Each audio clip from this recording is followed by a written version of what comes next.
This is Job 8 and 8.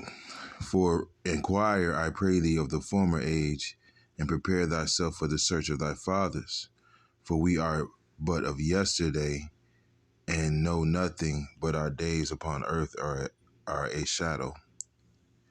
First and foremost, I'd like to give all praises, honor, and glory to Yahweh, Ba'ashem, Yahweh Shai, Ba'ashem Rakakadash. Double honors to the apostles and elders of Great Millstone. Salutation to you, Akim, pushing this word with true sincerity, with charity, presenting your bodies as a living sacrifice. We who are ready to live salute you. So I just want to go into this lesson, and I'm going to call it something to the effect of honor your brother and remember this, okay? And, it just came to me in the spirit, this lesson, just sitting here, just, chilling. I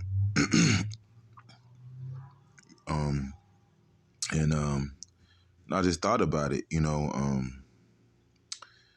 what Yahweh Ba'ashem Yahweh Shai is doing, gathering these men, prophets, teachers, as different functions of the body coming together for one cause. But within that, we have to know and understand that we're dealing with different spirits. We're dealing with ancient spirits, okay? The most ancient spirits, actually, right?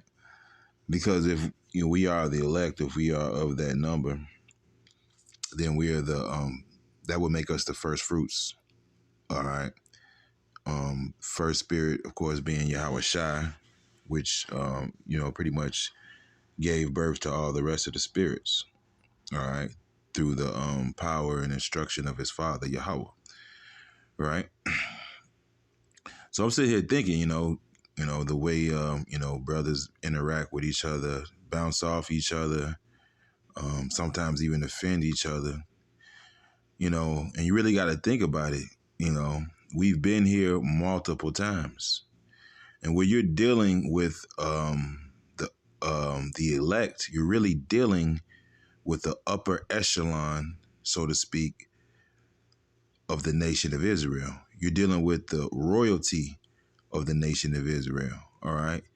These are people that were in actual high positions at one time. Okay. Whether they were great generals or kings or just prophets,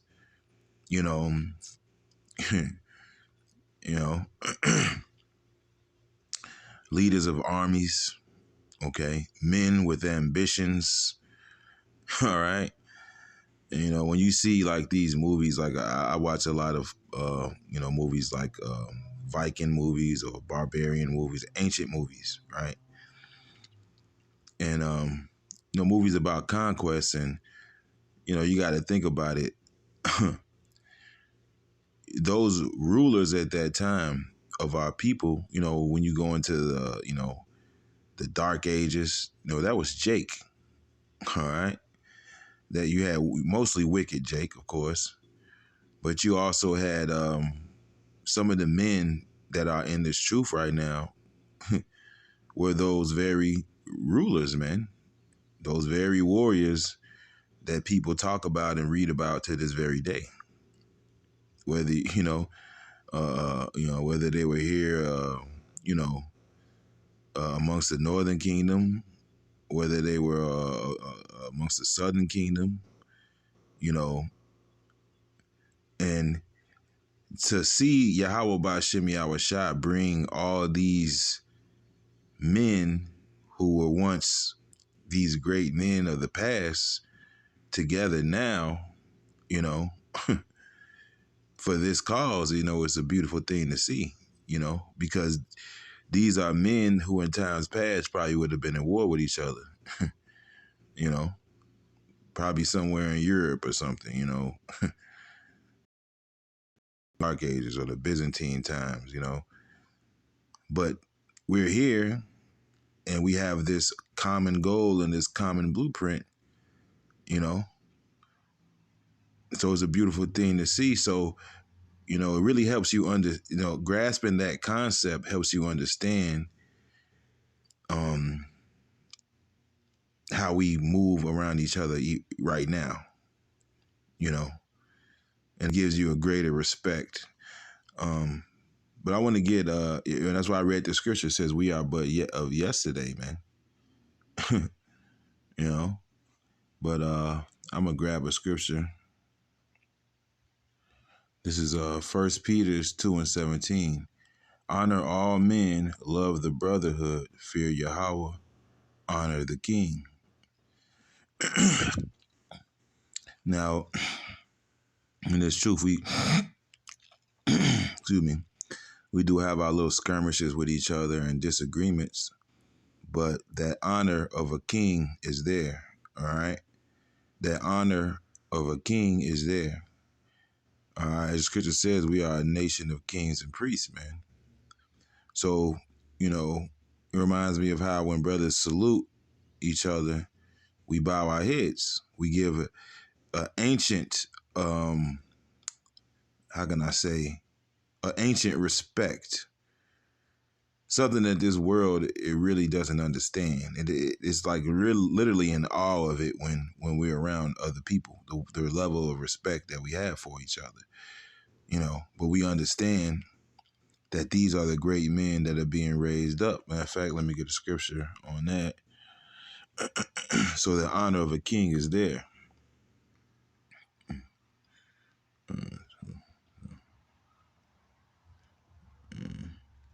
The men you read about in Judges, the men you read about in Kings, man. First and Second Samuels, all through the scriptures, these men are back, man. Even going on into, what they would call, like I would say, medieval times, or, during the time of Rome, you had these men, man, and now some of them that are of the elect are being risen up now with a whole nother cause, man. you know. But this is what was I trying to get? My bad. Right. Excuse me. This is Jeremiah 5:5. Let me read up. This is Jeremiah 5 and Salaki. This is Jeremiah 5:4. Therefore I said, surely these are poor, they are foolish, they know not the way of Yahweh, nor the judgment of their power. And these men are separated from the rest of the nation, man. Because the rest of the nation are civilians, man. The rest of the nations are the dregs of society. All right, the 2/3. All right, those are the dregs of society, man. All right. But the men that are elected, truly elected, these are the royalty of the nation. And they're being risen up, in into true royalty, All right. I will get me unto the great men and will speak unto them, for they have known the way of Yahweh and the judgment of their power, but these have altogether broken the yoke and burst the bonds. So these are the men that have been entrusted with the kingdom. And the scripture actually, says the kingdom of heaven dwells within you. So these men are the kingdom. All right. The men that make up the 144,000. All right. Which is some of them are in the spirit world, But these are the ones who, because the scripture says, I shall take matter of fact, let me get it. This is Isaiah 3:1. For behold, Yahweh, power of hosts, doth take away from Jerusalem and from Judah, which is the northern kingdom and the southern kingdom, right? The stay and the whole, the stay and the staff and the whole stay of bread, the whole stay of water, the mighty man and the man of war, the judge and the prophet, and the prudent and the ancient, the captain of 50 and the honorable man, and the counselor and the cunning artificer, the eloquent orator, and I will give children to be their princes, and babes shall rule over them. So that's our entire government structure, and every function within it has been dismantled. All right. That's why the scripture says, um, the gates thereof languish. All right. The gates thereof languish. Those gates representing the rulership of our nation was dismantled and destroyed. Now Yahweh Bashem Yahushai is restructuring that, and he's starting with his house, his government, the elect. All right. They are the beginning. Lord willing, we be of that number, right? And this is the true royalty of the nation. All right. Kings. Uh,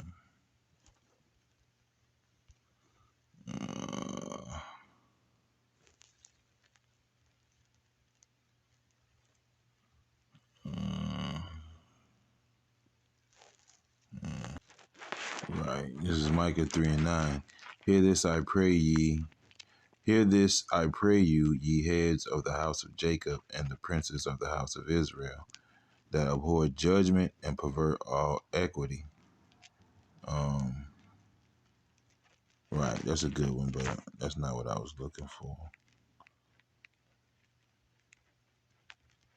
Yep.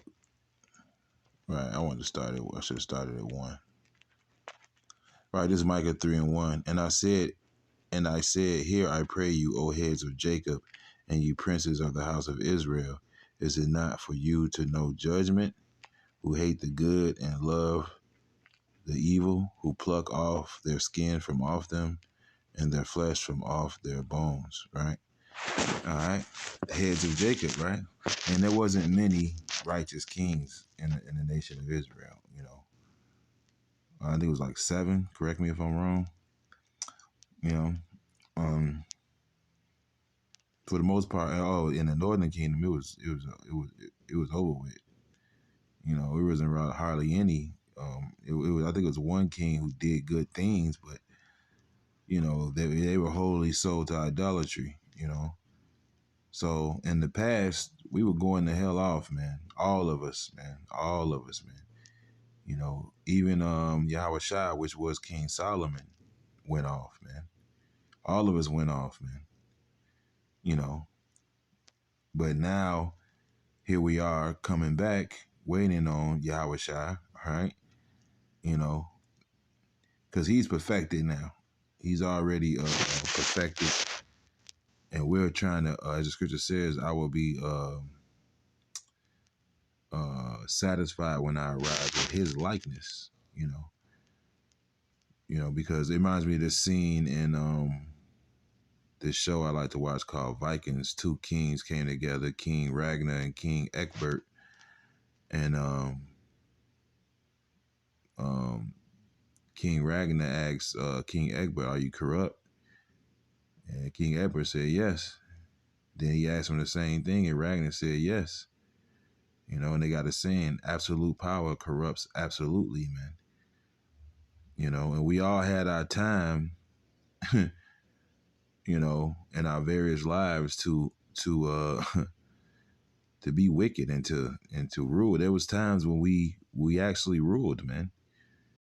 When the kingdom was over here, they was unbothered. They had their own little tribal shit going on, but for like shit, damn near 1,000 years, they was untouched, unbothered. Nobody was messing with them except for each other, you know. And they had gold and just this was a paradise, man. But they was wicked, man. They was wicked niggas, The scriptures talk about how they came to this land to keep their laws that they didn't keep in their own land, but they didn't do it right.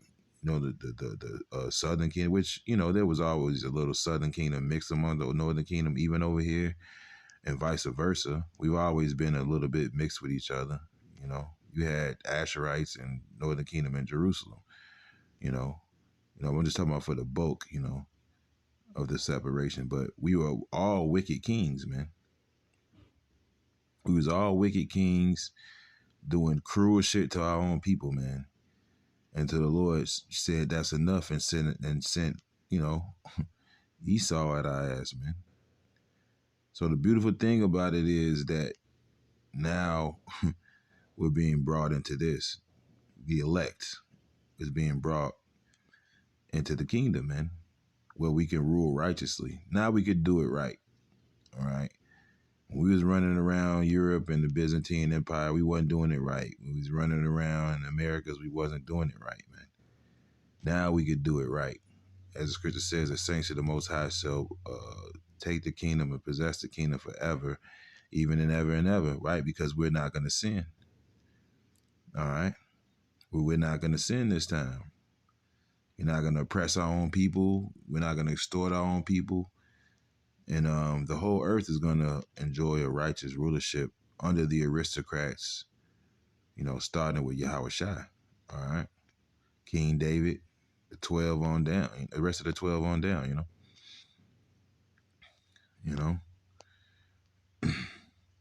So it's a little lesson that, you know, that came to me through the spirit, you know, just thinking about how brothers' personalities are and how they interact with each other. Because I often wonder, you know, when you read the story about the patriarchs, it's going to be another beautiful thing is going to be in the kingdom. We're going to know all things. The scripture says we're not going to ask the Lord anything in that day because we're going to know it all, you know. We're going to know everything. We're going to know, and I often wonder, you know, how the patriarchs, the actual patriarchs, the actual Levi, you know, the patriarchs of the tribes, how they actually interacted with each other, you know, how they looked in the beginning, you know, all those things like, you know, you get curious about, you know. We're going to know all those things in the kingdom, you know. We're going to know all the, you know, the good and the bad, man. It's all going to be laid out, you know. But I hope I'm not all over the place with this. I hope it makes some sense. But you know, just the, you know, attitude that of the men, you know, you got to remember these are royal men, you know, these are the characters we read about, and here they are. So there's going to be some friction. There's going to be some bumping heads. There's going to be, you know, disagreements. Ancient days of disagreement would have been war. But, you know, now we're here to do this great work, this magnus opus, if I said that correct, right? But yeah, this is a little lesson I wanted to do. Hope there's some edification with it, and shalom.